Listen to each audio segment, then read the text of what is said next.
April 1, 2026 నుండి cash deposit, cash transaction గురించి 8 భారీ మార్పులు రానున్నాయి. దీన్ని మీరు ఖచ్చితంగా పాటించాల్సిందే. ఎందుకంటే ఇన్కమ్ ట్యాక్స్ డిపార్ట్మెంట్ ఇక మీద డబ్బుల గురించి మీరు చేసే ట్రాన్సాక్షన్స్ పాన్ కార్డ్ డీటెయిల్స్ తో కాదు, ఆధార్ కార్డ్ డీటెయిల్స్ తో కూడా మీ డబ్బుల ట్రాన్సాక్షన్ ని ఇన్కమ్ ట్యాక్స్ డిపార్ట్మెంట్ కనిపెట్టవచ్చు. ఈ కొత్త రూల్స్ చాలా స్ట్రిక్ట్ అండి. ఒకవేళ మీరు వయోలేట్ చేసినట్లయితే మీరు ఎంతైతే ట్రాన్సాక్షన్ చేశారో ఆ అమౌంట్ మొత్తం అంటే 100% ఆఫ్ ట్రాన్సాక్షన్ అమౌంట్ పెనాల్టీ రూపంలో మీరు ప్రభుత్వానికి కట్టాలి. మీరు అనుకోవచ్చు పెద్ద ట్రాన్సాక్షన్స్ చేస్తే మాత్రమే ప్రాబ్లము, చిన్న ట్రాన్సాక్షన్స్ కి అంతగా ప్రాబ్లం ఉండదని. లేదండి, చిన్న అమౌంట్ కి కూడా 84% వరకు పెనాల్టీ మీ మీద పడవచ్చు. అందుకే చాలా జాగ్రత్తగా ప్రతి ట్రాన్సాక్షన్ గురించి మీరు అబ్జర్వ్ చేయాలి. సో దీన్ని తెలుసుకోవడానికి వీడియో ఎండ్ వరకు తప్పక చూడండి.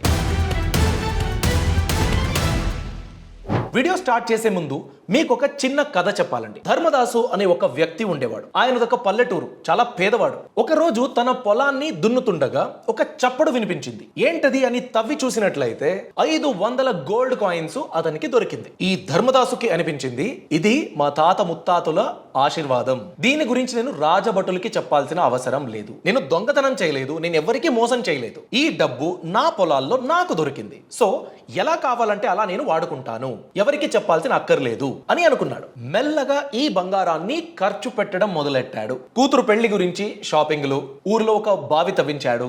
ఇలా వేరే వేరే ఉద్దేశానికి ఆ గోల్డ్ కాయిన్స్ ని ఖర్చు పెట్టడం మొదలెట్టాడు. కానీ ఒకరోజు మార్కెట్లో ఇప్పుడు నడుస్తూ ఉన్న ఈ గోల్డ్ కాయిన్స్ గురించి పన్ను వసూలు చేస్తే అధికారులు కనిపెట్టారు ధర్మదాసుకి చేరినవివి అని. ధర్మదాసుని అడిగినట్లయితే ధర్మదాసు ఇదే చెప్పాడు, నేను దొంగతనం చేయలేదు, ఎవరికి మోసం చేయలేదు, ఇది నాది, నా పొలాల్లో దొరికింది. కానీ అప్పుడు మంత్రి చెప్పింది ఏంటంటే, అది మీదే, మీరు సంపాదించింది కావచ్చు, మీ పూర్వీకులు ఇచ్చింది కావచ్చు, కానీ ఈ స్టేట్ లో ఒక రూల్ ఉంది కదా, ఆ రూల్ ని మీరు పాటించాల్సిందే. సో మీరు ఆ నియమాన్ని అతిక్రమించారు కాబట్టి పెనాల్టీ కట్టాలి. మొత్తం ఏదైతే గోల్డ్ నీకు దొరికిందో అది మొత్తం జరిమానాగా మీరు కట్టాలి అని రాజభటులు చెప్పారు. అలానే ఈ తప్పు చేశారు కాబట్టి పొలాన్ని కూడా తీసుకుంటాము అని తీసేసుకుంది ప్రభుత్వం. అలాంటిదే ఈ రూల్స్ అండి. ఇప్పుడు ఏప్రిల్ 1 నుంచి ఇంప్లిమెంట్ అవుతున్నాయి కదా, ఈ రూల్స్ కూడా అలానే. ఏంటి ఆ రూల్స్? సేవింగ్స్ బ్యాంక్ అకౌంట్ ఉంది, కరెంట్ అకౌంట్ ఉంది. నా అకౌంట్ కి నేను సంపాదించిన డబ్బు నేను ట్రాన్సాక్షన్ చేసుకుంటా. అయినా కూడా కొన్ని రూల్స్ ఉన్నాయి. ఆ రూల్స్ మీరు దాటారనుకోండి, మీరు ఎలాంటి ఫ్రాడ్ చేయలేదు, బట్ మీ అకౌంట్ కి డబ్బు వచ్చింది కదా, దాన్ని ట్రాక్ చేయడానికి ఏదైతే ప్రూఫ్లు కావాలో ఆ ప్రూఫ్ మీరు సబ్మిట్ చేయాలి. అది ఇవ్వలేదనుకోండి, అది అన్ఎక్స్ప్లెయిన్డ్ క్యాష్ అవుతుంది. ఆ అన్ఎక్స్ప్లెయిన్డ్ క్యాష్ మీద 100% వరకు ఫైన్ వేయొచ్చు. సో రూల్ నంబర్ 1 మనం తెలుసుకుందాం. క్యాష్ డిపాజిట్ కి ఉన్న రూల్స్ ఏంటి? మీది ఒక సేవింగ్స్ అకౌంట్ ఉందనుకోండి, మీ దగ్గర పాన్ నంబర్ ఉన్నట్లయితే ఒక సంవత్సరానికి మీరు 10 లక్షల రూపాయల వరకు ట్రాన్సాక్షన్ చేయొచ్చు. 10 లక్షల రూపాయల కన్నా ఎక్కువైందనుకోండి, అలాంటప్పుడు ప్రభుత్వం మీకు ఎక్స్ప్లెనేషన్ అడుగుతుంది. మీది కనుక కరెంట్ అకౌంట్ అయినట్లయితే 50 లక్షల రూపాయల వరకు ఒక సంవత్సరంలో మీరు క్యాష్ ట్రాన్సాక్షన్స్ చేయొచ్చు. 50 lakhs దాటిందంటే మీరు ఎక్స్ప్లెనేషన్ ఇవ్వాలి. అదే మీ దగ్గర పాన్ కార్డ్ లేదండి, పాన్ కార్డ్ లేకుండా మీరు అకౌంట్ ని యాక్సెస్ చేశారు అన్నట్లయితే 5 లక్షల రూపాయల కన్నా ఎక్కువ ఒక్క రూపాయి మీ అకౌంట్ కి పడినా కూడా మీరు దాన్ని ఎక్స్ప్లెయిన్ చేయాలి, లేకపోతే గవర్నమెంట్ మీ నుంచి పెనాల్టీ వసూలు చేయొచ్చు. దీని గురించి నేను చెప్పింది చాలా స్ట్రిక్ట్ అని. పాన్ కార్డ్ లేకపోయినా కూడా మీ అకౌంట్లో ఎంతైతే అమౌంట్ వచ్చింది దాని గురించి bank periodically income tax department కి అప్డేట్ ఇస్తుంది. ఇన్ని అకౌంట్లు ఉన్నాయి, వీళ్ళది పాన్ కార్డ్ లేదు, జస్ట్ ఆధార్ డేటా మాత్రమే ఉంది, వీళ్ళు ఇంత అమౌంట్ ని ట్రాన్సాక్ట్ చేశారు అని. సో దాన్ని పట్టుకుని ఆధార్ కార్డు డాటాతో మీరు ఎంత అమౌంట్ ట్రాన్సాక్షన్ చేశారో ఇన్కమ్ ట్యాక్స్ డిపార్ట్మెంట్ కనిపెడుతుంది. పాన్ కార్డ్ ఉంది, సేవింగ్స్ అకౌంట్ అయితే 10 lakhs కన్నా ఎక్కువ ట్రాన్సాక్షన్ అవ్వకూడదా? అది తప్ప. ట్రాన్సాక్షన్ అవ్వచ్చండి, దాని గురించి ఎక్స్ప్లెనేషన్ మీ దగ్గర ఉండాలి. ఫర్ ఎగ్జాంపుల్, మీ శాలరీ 12 లక్షలు అనుకోండి, కంపెనీ అకౌంట్ నుంచి మీ అకౌంట్ కి 12 లక్షలు ఒక సంవత్సరంలో ఎవ్రీ మంత్ ఒక్కొక్క లక్ష లాగా ట్రాన్స్ఫర్ అవుతుంది. దాని గురించి మీ దగ్గర శాలరీ స్లిప్ ఉంటుంది, మీరు అక్కడ పని చేస్తున్నారు, దాని గురించి ఎంప్లాయీ ఐడి ఉంటుంది, ఇవన్నీ ఉంటాయి. అలాంటి ఎక్స్ప్లెనేషన్ మీ దగ్గర ఉండాలి. సోర్స్ ఎక్కడిది, దానికి వ్యాలిడ్ ఎక్స్ప్లెనేషన్ ఉండాలి. సోర్స్ లేదనుకోండి, అది అన్ఎక్స్ప్లెయిన్డ్ క్యాష్. సో నేను పార్ట్ టైం వర్క్ చేస్తా, ఆ పార్ట్ టైం వర్క్ చేసినందుకు నాకు శాలరీ వచ్చింది ఒక 2 lakhs అనుకోండి, మీ ఇన్కమ్ 12 lakhs, ఈ 2 lakhs ఎక్స్ట్రా ఇన్కమ్ మీరు సంపాదిస్తూ ఉన్నది, ఆ ఎక్స్ట్రా 2 lakh రూపీస్ ఉంది కదా, అది మీ అకౌంట్ లో ఎలా వచ్చింది, ఎవరు వేశారు, ఏ కారణం కింద వేశారు, దానికి ఒక ఎక్స్ప్లెనేషన్ ఉండాలి. లేదంటే 84% వరకు పెనాల్టీ ఉంటుంది. ఎంతైతే ట్రాన్సాక్షన్ అయిందో దానిపైన 84%. ₹1,00,000 మీ అకౌంట్ కి అలా వచ్చిందనుకోండి, మీరు ఎక్స్ప్లెయిన్ చేయడానికి మీ దగ్గర సోర్స్ లేదు. అలాంటప్పుడు ₹84,000 మీరు పెనాల్టీగా కట్టాలి. సో జాగ్రత్తగా ఉండండి. రూల్ నంబర్ 2, మీ అకౌంట్ నుంచి మీరు క్యాష్ విత్డ్రా చేసుకున్నట్లయితే దానిపైన టీడీఎస్ డిడక్ట్ అవ్వడానికి కొత్త రూల్ వచ్చింది. ఈ రూల్ని రిటర్న్ ఫైలర్స్, నాన్ రిటర్న్ ఫైలర్స్ అని మనం డివైడ్ చేయొచ్చు. రిటర్న్ ఫైలర్స్ అంటే మీరు ఇన్కమ్ ట్యాక్స్ రిటర్న్స్ మీరు ప్రతి సంవత్సరం ఫైల్ చేస్తూ ఉన్నారు. అలా మీరు ఐటీఆర్ ఫైల్ చేస్తున్నారు అన్నట్లయితే ₹1,00,00,000 వరకు మీకు లిమిట్ ఉంటుంది. ₹1,00,00,000 దాటిందనుకోండి మీరు విత్డ్రా చేస్తున్న క్యాష్, అలాంటప్పుడు 2% టీడీఎస్ ఆ అమౌంట్ పైన డిడక్ట్ అవుతుంది. సంవత్సరానికి ₹1,00,00,000 అని మనం లెక్కించినట్లయితే. అదే నాన్ ఫైలర్స్ అనుకోండి, అలాంటప్పుడు ₹20 లక్షల నుండి ₹1,00,00,000 వరకు 2% టీడీఎస్ డిడక్ట్ అవుతుంది. ₹1,00,00,000 దాటిందనుకోండి, అలాంటప్పుడు 5% టీడీఎస్ డిడక్ట్ అవుతుంది నాన్ ఐటీఆర్ ఫైలర్స్ కి. ఇది చాలా ఇంపార్టెంట్. ఎందుకంటే ఐటీఆర్ ఫైల్ చేస్తారనుకోండి, మీకు ఆదాయం ఎక్కడి నుంచి వస్తుంది, కంపెనీ ఎంత సాలరీ పే చేస్తుంది, మీకు వేరే ఇన్కమ్ వస్తూ ఉంటే హౌస్ రెంటల్ ఇన్కమ్ వస్తుంది, ఇన్వెస్ట్మెంట్ చేశాను డివిడెండ్ ఇన్కమ్ వచ్చింది, ఇలా ఒక ట్రాక్ ఉంటుంది. అలా ట్రాక్ లేదనుకోండి 5% టీడీఎస్ డిడక్ట్ అవుతుంది. ₹1,00,00,000 దాటినట్లయితే ఆ అమౌంట్ టీడీఎస్ కట్ అవుతుంది కదా, దాన్ని ఎలా తిరిగి పొందాలి, దాని గురించి ఐటీఆర్ ఫైల్ చేయాలి. ఐటీఆర్ లో మీరు డాక్యుమెంట్స్ సబ్మిట్ చేయాలి. ₹1,00,00,000 విత్డ్రా చేస్తే 95 lakhs మాత్రమే ఇస్తారు. మిగతా 5 lakhs మీకు కావాలంటే ఐటీఆర్ ఫైల్ చేయాలి. అన్ని ప్రాపర్ గా ఉంటే అది మీకు వెనక్కి వస్తుంది, లేకపోతే లేదు. రూల్ నంబర్ 3 అండి, ఏదో ఒక వ్యక్తి దగ్గర మీరు క్యాష్ తీసుకుంటారు. ఫర్ ఎగ్జాంపుల్ ఏదో పని ఒప్పుకున్నారు, మీరు ఆ పనికి పేమెంట్, ఇది పని పూర్తి చేశారు, దాని గురించి ₹2 లక్షల మీకు పే చేశారు. దానికి ఉన్న లిమిట్ ఏంటి, ₹2 లక్షల. ₹2 లక్షల కన్నా ఎక్కువ ₹1 ఉన్నా కూడా 100% పెనాల్టీగా ప్రభుత్వం చార్జ్ చేయొచ్చు. సో ₹2 లక్షల కన్నా తక్కువ ఉంటే ఓకే, నాట్ అ ప్రాబ్లం. దాన్ని మీరు అకౌంట్ కి వేస్తారు కదా, again account details IT department కి వెళ్తుంది. అంటే మీ అకౌంట్ లో ప్రతి 3 months కి 2 months కి ఇలా క్యాష్ ని మీరు డిపాజిట్ చేస్తున్నారు అన్నట్లయితే దాని గురించి కూడా ఎక్స్ప్లెనేషన్ అడుగుతుంది.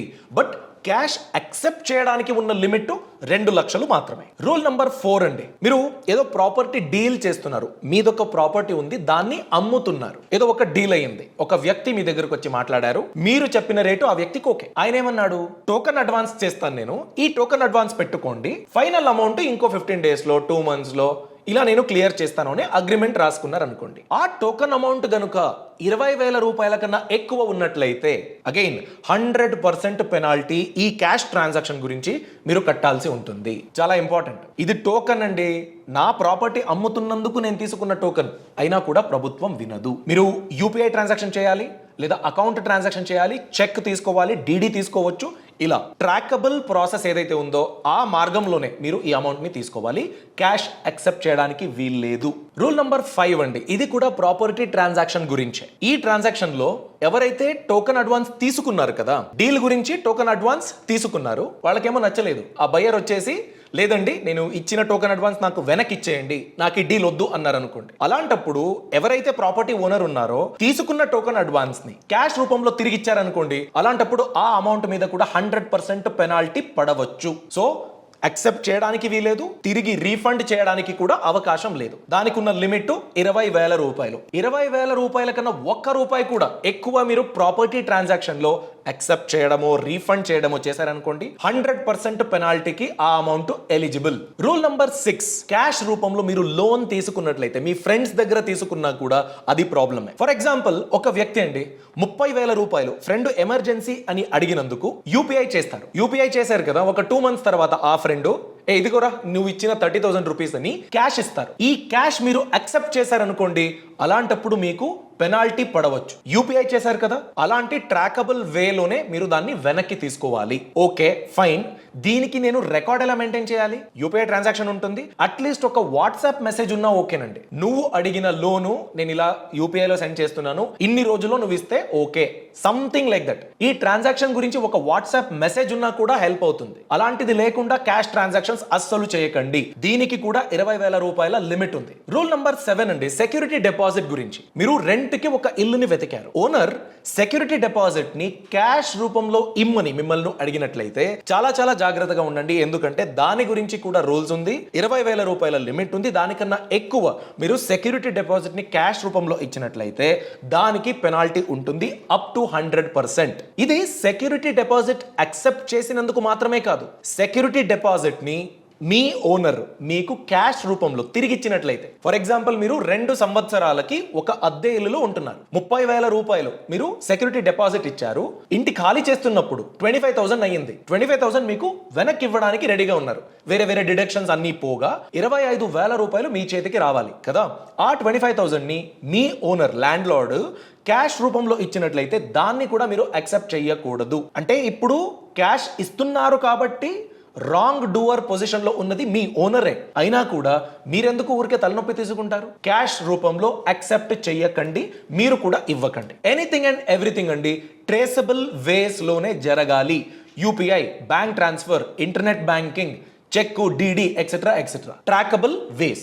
ఇది బాగా గుర్తుపెట్టుకోండి. 8th రూల్ అండి, బిజినెస్ లో మీరు ఖర్చు పెట్టే క్యాష్. ఫర్ ఎగ్జాంపుల్ ఒక వ్యక్తికి మీరు రోజు 15,000 రూపాయలు ఖర్చు పెడుతున్నారు అనుకోండి, అది రాంగ్. దాన్ని బిజినెస్ ఎక్స్పెన్స్ అని అక్సెప్టే చెయ్యదు ఐటీ డిపార్ట్మెంట్. దానికి ఒక రూల్ వచ్చింది, దానికి ఒక లిమిట్ ఉంది. 10,000 rupees per person per day. మీరు బిజినెస్ ట్రాన్సాక్షన్ గురించే ఖర్చు పెడుతున్నారు, దానికి ఒక లిమిట్ ఉంది. ఆ లిమిట్ ని క్రాస్ చేయడానికి అవకాశం లేదు. ఒకవేళ మీరు అలా చేసినట్లయితే దాన్ని బిజినెస్ ఎక్స్పెన్స్ అని చూడరు. దానిపైన ఎక్స్ట్రా మీరు పెనాల్టీ కట్టాలి, ట్యాక్సులు చెల్లించాలి, దాని గురించి ఎక్స్ట్రా ప్రూఫ్లు ఇవ్వాలి. ఇవన్నీ తలనొప్పి మీకు ఉంటుంది. అక్కడ కూడా ఎక్స్పెన్స్ నే డిసలౌడ్ చేశారనుకోండి, ట్యాక్స్ లేకపోతే పెనాల్టీ, ఈ రెండు ఇంపాక్ట్ మీ ఎక్స్పెన్సెస్ పైన ఉండొచ్చు. మీ బిజినెస్ కి అది ప్రాబ్లం అవ్వచ్చు. ఇది ఎందుకు చాలా ఇంపార్టెంట్ అంటే, ఇప్పుడు ఐటీ డిపార్ట్మెంట్ ఏఐ వాడుకుంటుంది. ఆర్టిఫిషియల్ ఇంటెలిజెన్స్ ని వాడుకుని, టెక్నాలజీ వాడుకుని ఎలాంటి ట్రాన్సాక్షన్స్ అయితే డౌట్ఫుల్ అనిపిస్తుందో దానిపైన సివియర్ యాక్షన్ ని ఐటీ డిపార్ట్మెంట్ ఆల్రెడీ తీసుకుంటూ ఉంది. అందుకే మీరు ఎప్పుడో చేసిన ట్రాన్సాక్షన్ గురించి ఒక 5 years తర్వాత మీకు నోటీస్ వస్తే ఆ ట్రాన్సాక్షన్ గురించి మీకు గుర్తైనా ఉంటుందా? ఎలాంటి ప్రూఫ్ మీరు మెయింటైన్ చేయగలుగుతారు? అదే ఆన్లైన్ అనుకోండి, అన్ని ఆన్లైన్ ఉంటుంది. ఆన్లైన్ లో మీరు ఎరేజ్ చేయడానికి, మర్చిపోవడానికి, అరే నాకు తెలియదు బాబు అనడానికి అవకాశం ఉండదు కదా. సో దాని గురించే ట్రేసబుల్ వేస్ లో ట్రాన్సాక్షన్స్ చేయండి. క్యాష్ ఇచ్చేటప్పుడు, యాక్సెప్ట్ చేసేటప్పుడు చాలా జాగ్రత్తగా ఉండండి. నా డబ్బు నా రూల్స్ అనుకున్నట్లయితే చాలా ప్రాబ్లం అవుతుంది. అలా మీరు చేసుకోకండి. ఇవన్నీ మీ డైలీ ట్రాన్సాక్షన్స్ లో చాలా ఉపయోగపడుతుందని నేనైతే ఆశిస్తున్నాను. ఈ ఇన్ఫర్మేషన్ మీకు నచ్చినట్లయితే లైక్ చేయండి. మీ అభిప్రాయాన్ని తప్పకుండా కామెంట్ సెక్షన్ లో తెలియజేయండి. Thanks for watching. All the best. Brand partnerships and advertising enquiries కోసం brand@bosswala.com కి ఈమెయిల్ చేయండి లేదా 9108014192కి వాట్సాప్ చేయండి. Bosswala. Be the boss.